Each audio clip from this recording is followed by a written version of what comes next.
ధన్యవాదాలు వెంకటకృష్ణ గారు. సభ అయితే నా భూతో నా భవిష్యత్తు, ముగ్గురు నాయకులు, దేశ ప్రధాని, సినిమా స్టార్లు, అతిరథ రంగరంగ వైభవంగా జరిగింది.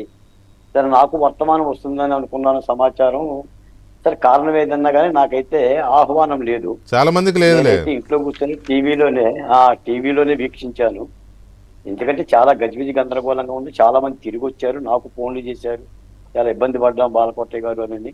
పోలీసు కూడా ఇందాక మీరు స్టార్టింగ్ లో చెప్పినట్టుగా కొద్దిగా మరి వాళ్ళ ఏమన్నా అవగాహన లోపం మూలాన, స్థల ఇబ్బంది మూలాన ఏదో ఇబ్బంది పడ్డట్టున్నారు. వెరసి ఏదైనా సరే వెంకటకృష్ణ గారు, రాష్ట్ర ప్రజలు కోరుకున్న కోరిక నెరవేరింది. మేము భాషించినట్టే, మేము కోరినట్టే, మేము ఆశించినట్టే చంద్రబాబు నాయుడు గారు ముఖ్యమంత్రి అయ్యారు.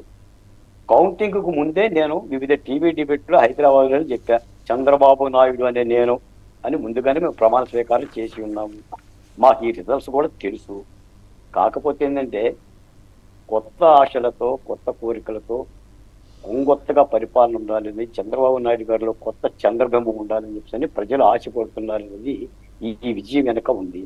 మీరు అడిగినా అడగకపోయినా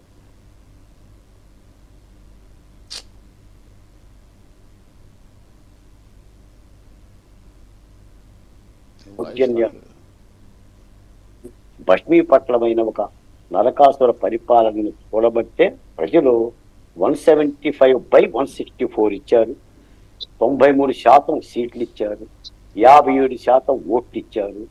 చంద్రబాబు నాయుడు గారు కౌరవ సభను గౌరవ సభ మార్చేందుకు అవకాశం ఇవ్వండి అంటే, ఆ అవకాశంతో పాటు కేంద్రంలో కూడా ప్రధానమైన పాత్ర నిర్వహించే భాగ్యం ఇచ్చారు. ఇప్పుడు 2 చేతుల్లో పనిచేసుకోవటానికి అవకాశం ఉంది.